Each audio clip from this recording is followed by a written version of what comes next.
You're listening to For the Athlete, a podcast aimed at humanizing the athlete by giving them a platform to control their own narrative and tell their life stories. As always, here's your host, Brooks Huber. Welcome to For the Athlete. I am Brooks Huber, and I'm joined by Jaguars linebacker Foye Oluokun. First things first, thank you for taking time out of your day to join the show. The fans and I really appreciate it. Of course, thank you for having me. Always a pleasure being on here. I was here last year. Nice chopping it up with you.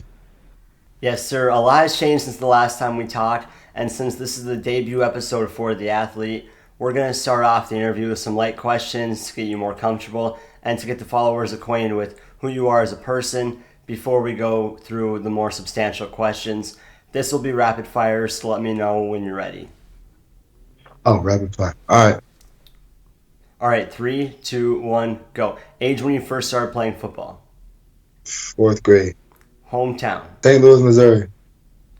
Favorite team growing up. St. Louis Rams, not the LA Rams. St. Louis Rams. Favorite food growing up. Barbecue chicken. And how about now? Right now I'm hooked on truffle fries. College you attended. Yale University. Major in college. Economics. Favorite movie. Used to be Tropic Thunder. I'll probably have to get a different one soon. But Tropic Thunder still hits. iPhone or Android. Android. Favorite song. Favorite song? Shake Your Tail Feather, Nelly, Diddy, Murphy Lee. Player you looked up to the most. When I was a kid, really the greatest show on turf. Anybody from that team? You say Marshall Faulk, Torrey Holt? No, but I think it's a DB. I like Champ Bailey. Okay, winter or summer? Summer. Player you model your game after? I don't have a model anymore. I was a DB growing up. Now I play linebacker. So whoever's doing well, just try to adapt to anything I feel like I can add to my game. Dream job outside playing linebacker for the Jacksonville Jaguars? Either being in the front office somewhere or some sports team. Doesn't have to be football. I love basketball, but doing that, handling finances and sports. That's awesome. Last time we did talk, we touched on you wanting to be in the front office, and I think you'd be great at that. You have a degree at Yale. You know sports. I definitely think that when your playing career is over, you'll go right there. That'd be fun. I definitely enjoy that. We're just going to go through some of these questions that I asked. You picked Android over Apple. What's your thought process behind that? Well, I think Apple is just really popular here in America. I think Androids in general are more popular over the whole, world. But I think Androids can do more as a phone. I mean, you got that Google phone that can delete things out of it, crisping up pictures and stuff. And Apple just finds ways to nickel and dime you, whether they get you hooked on the iPhone, which now gets you hooked on the iPad, get you hooked on the cloud to the whatever the laptop. It all kind of works together. Where if you get one, you got to get all of them. And I never really liked that. So, back in the day, Apple had the cloud, which I didn't trust. Now everybody does the cloud, but I think Androids just kind of keep me, for now, more private than that whole Apple system. Okay, that's some fair reasoning. I can get behind some of the things you said. Why did you choose to start football in the 4th grade at such a young age? I didn't choose, really. My basketball coach was starting up a football team with some guys he knew around town and the basketball players, and he told my dad to let me try out or let me try it because I was a good athlete. I played soccer pretty big time at that point in my life, and I had to convince my parents to let me do it. So he drove me to that basketball coach ended up driving me to a lot of practices and stuff, and really took me under his wing for the football thing. But 4th and 5th grade I played, but it ended up being too many things with all the sports that I was playing at the time. But it was fun for sure. That's amazing. That was the rapid fire portion of the show. I hope you enjoyed it. And now some of those questions are going to spark conversation during the rest of the episode. And with that being said, let's transition to where you and I left off last time. At the time you were playing for the Falcons, now you're with the Jaguars. What does the business side of leaving one franchise to go to another look like? And what other teams were interested?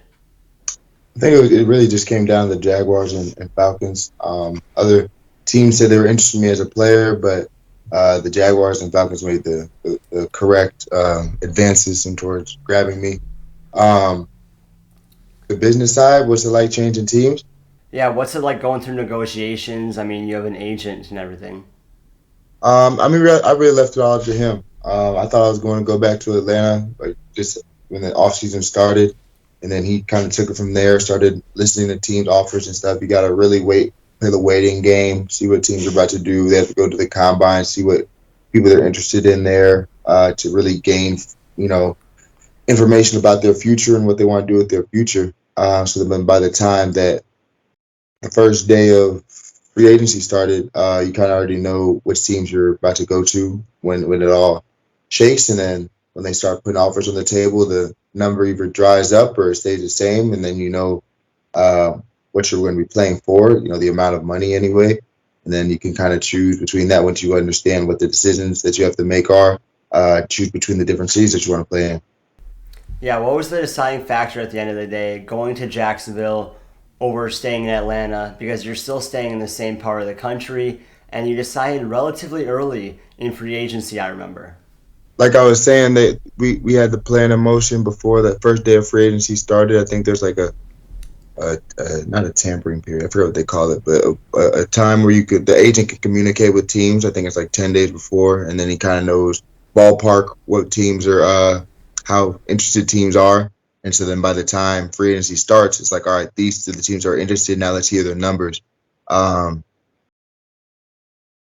Jacksonville just had the means to build quickly with big plans for me. Like in Atlanta, I didn't really feel like it was my team, I'd say. Like I was definitely helping everybody that was there, and Jacksonville gave me like a fresh start, a new coach, new culture being built, and everything. I feel like I could be a big part of it, and um, yeah, they could build really fast. So the guys that they were bringing in, I mean, kind of like the Bengals, like you go in there, you know, they had a pretty bad year the year before, but they said they can build quick and not really rebuild, but let's make a run at it right then and there. So everybody that they brought in had similar mindsets, still something to prove, even with the deals that they got.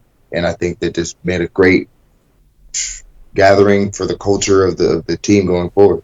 Yeah, definitely the Jaguars and Falcons are kind of going in opposite ends of the spectrum right now. Falcons probably got the opportunity now. They got a lot of money to bring in guys. Hopefully, they bring in the right guys with the right mindsets. And you know, I'm rooting for them a little bit here in free agency to make a run at people. But I think we play them this next year, so hopefully we beat them. Do you have any jersey swaps that you're thinking of doing off the top of your head? Not the top of my head. The Falcons, well, I mean, I wish I could get all my old teammates. They're still there. I know AJ's still there. Grady's still there.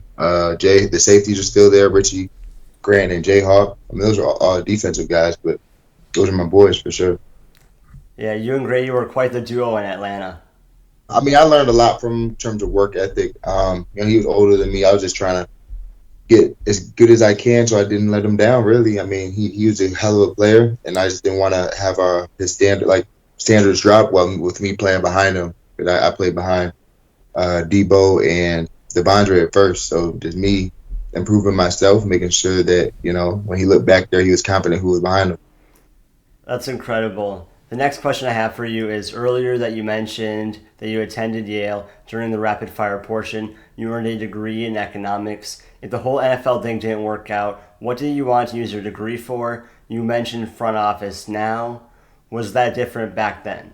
Yeah, I didn't have the connections that I do within the league to really get into a front office. I mean, actually, Joe Tsai is up there. He owns the Nets, so maybe I could have networked that somehow. But I would have just went into uh, some kind of finance and wealth management, holding money, assets, doubling it, tripling it, putting it in funds and stuff, um, making money grow. That's what I would have done.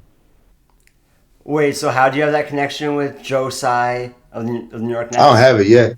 Hopefully, I'll get it. My agency just reached out to him, so hopefully, I can meet him this offseason. Hey, I really hope that works out for you. That would be a big time connection.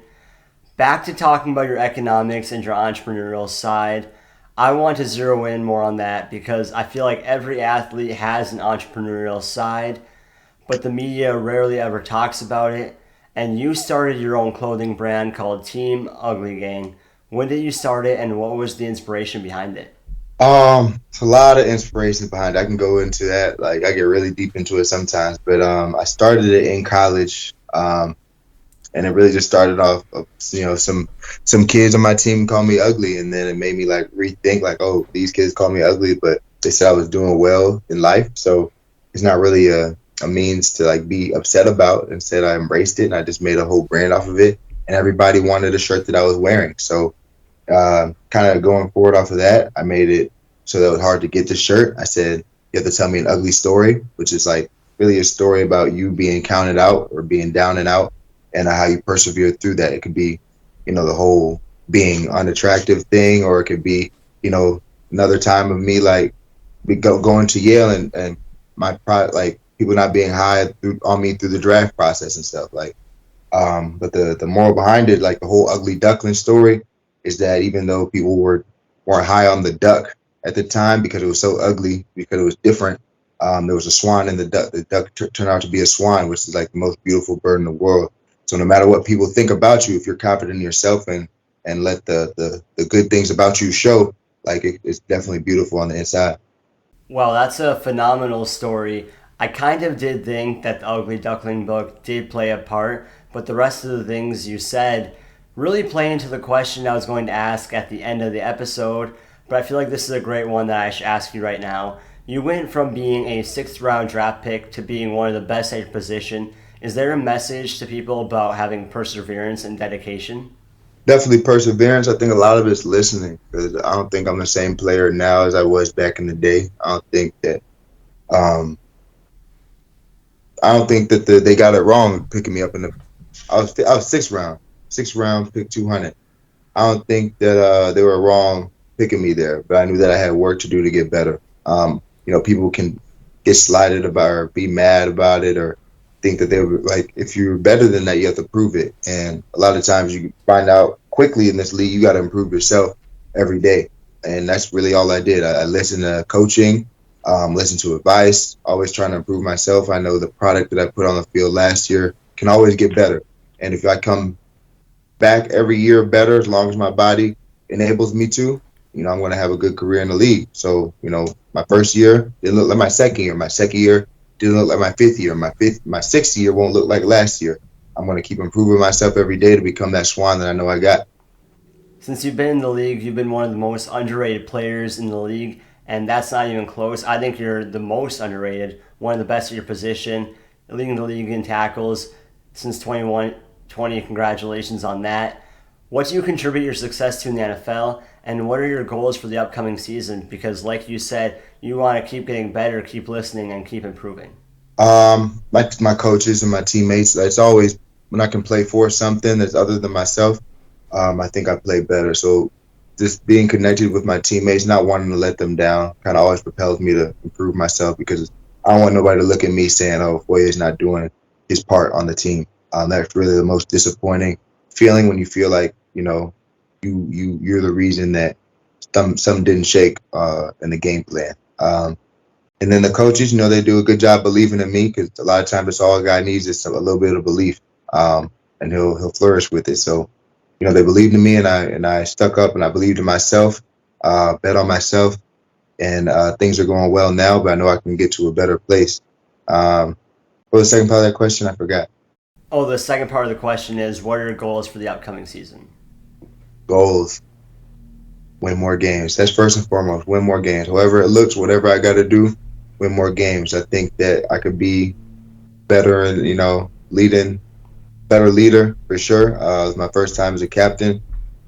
Making better connections with some guys on the team, making sure everybody has that one heartbeat that we kind of gained throughout the year.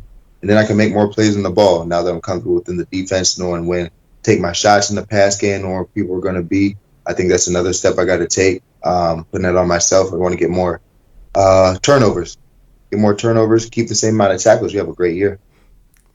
What's the secret to the early impact you made with the Jaguars, being named a captain in the first year with the team?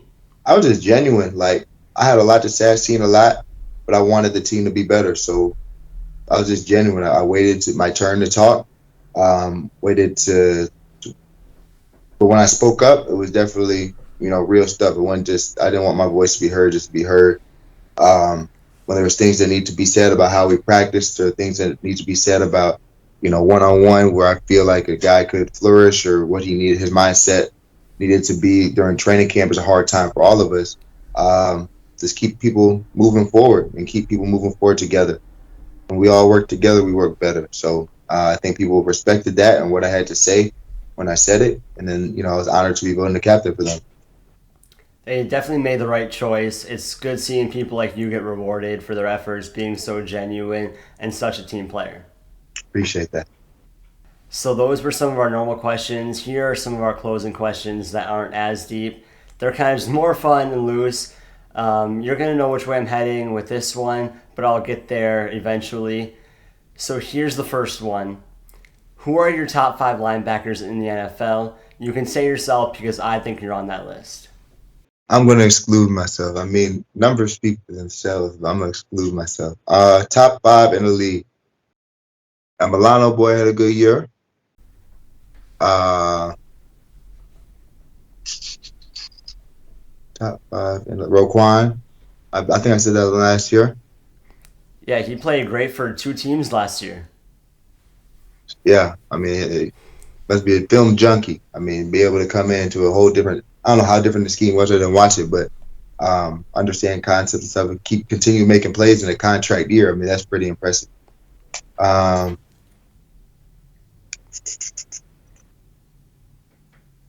Give me some names. You have Micah Parsons, Demario Davis. I love Davis. Davis is in there. Micah Parsons, wherever we want to put him, I put him in there just because of his playmaking ability. He don't do what we do, if that makes sense. Like, he don't play the same position as Fred Warner. Yeah, Fred Warner, he's more of a coverage guy. You're more of a coverage guy, but then you're also an elite run stopper as well. Micah does kind of play a different position, but technically he's a linebacker. Say him and Fred Warner. I know I'm leaving out people. TJ Edwards had a good year. I think he's up. Bobby Okereke. He had a good year. Devin White? Devin White, didn't watch him this year. But I'm sure did he have a great year? I mean, he seems like he's always making plays. And then you have Darius Leonard in your division, but he was out for the whole season. How did Levante do? I wish I watched. Because I moved out that division. Yeah, he's always playing at the top of his game, even at his age. He's going strong. But if you had to rank them in a top 5, that's good. What are you feeling, or is that too hard? He has good games and not as good games, but for those guys, they have pretty much good games every week. But I really that's the first time I watched a lot of Milano's tape. I really liked the way he played this year. I'll put it that way. All right, so you like Milano, Parsons, Warner, you said Demario Davis, and then Roquan. Roquan, got to put Roquan there. Are you switching anybody out for Levante or Devin White? I can't say I saw him this year, so no. What did he got all pro, didn't he? Davis. Demario, yeah, it seems like he's always crushing it and he's doing it quietly. He's a guy who always deserved recognition. He's always, I don't know when he got it, but I remember when I first came in the league, people said he's top tier. So I haven't seen him in Pro Bowls and stuff. Maybe he's been there, but I know he's top tier. Yeah, Foye, I know your time is coming for the Pro Bowl. You got snubbed hard, if I could say myself, this year. But then again, you said it's a team sport and all you care about is winning. That's right. That's right. I mean, if we win early, it all takes care of itself. We just got to win. So this is your way to recruit without tampering. If you could play with any player in the NFL, who would it be? That's not on my team. I like my team. Not on your team. You cannot pick a Jacksonville Jaguar. Teammates back. I want Isaiah Oliver and Jacob Tuioti Mariner back. All right. Anybody else? Any stars? Other than friends, I don't know the guys who I would play with. Whoever they make me play with, I guess. There are a lot of good players, obviously, in the NFL, but I'm not going to go into guys over my teammates because I feel like we got what we need with the Jacksonville Jaguars. I mean, I did train with. I didn't train with him. I was with Jacob Tuioti Mariner, who's a good friend of mine, and I was watching Eric Kendricks with the Vikings, and that was when I was younger. I was like, dang, I would love to be next to him. But, we're like this. He got his own team, and I got my own team. I saw him in the Super Bowl some. I was just looking at him. kind of just observing. But I feel like we would probably be good teammates maybe sometime later in my career. But right now, I love my team. I got Devin Lloyd, Chad Muma, Shaquille Quarterman, and they're great matches with me. You guys have some great players on that defense. It's going to be good for a long time to come. I want to bring Isaiah Oliver and Jacob Tuyoti Mariner, though. That would be great. I'll make sure they get that message.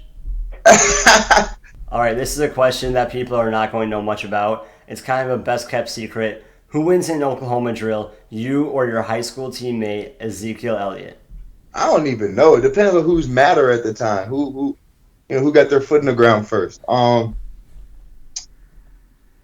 Oklahoma drill. I'm like, I don't like to, pride. Oh, me. But like straight up, I mean, I would win some. He will win some for sure. He's a big back. He's a strong guy. I'm a strong guy. I feel like we met in the hole a couple times. So what it look like?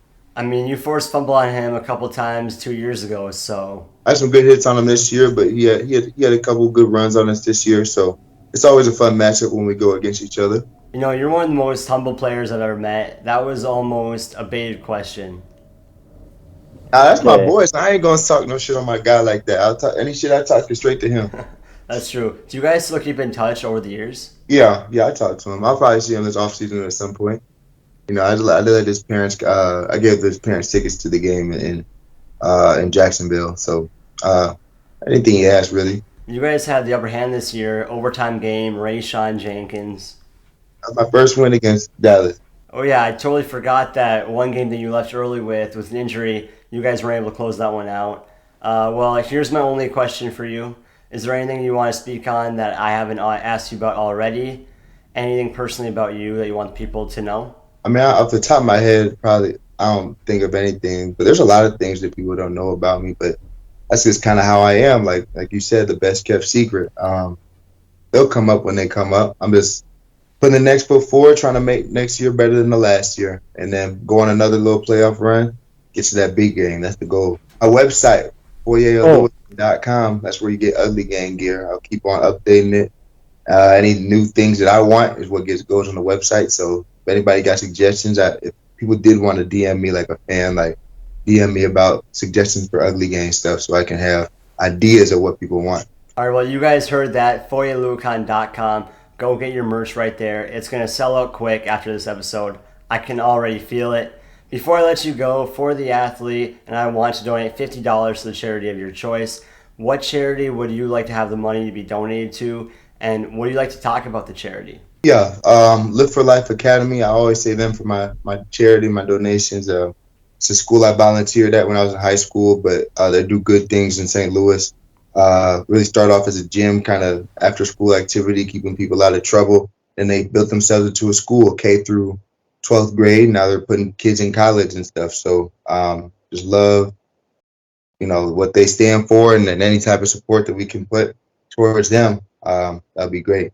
I love that even though you're in the NFL, you're still giving back to the community and you're still going back to where you grew up. That's some awesome stuff.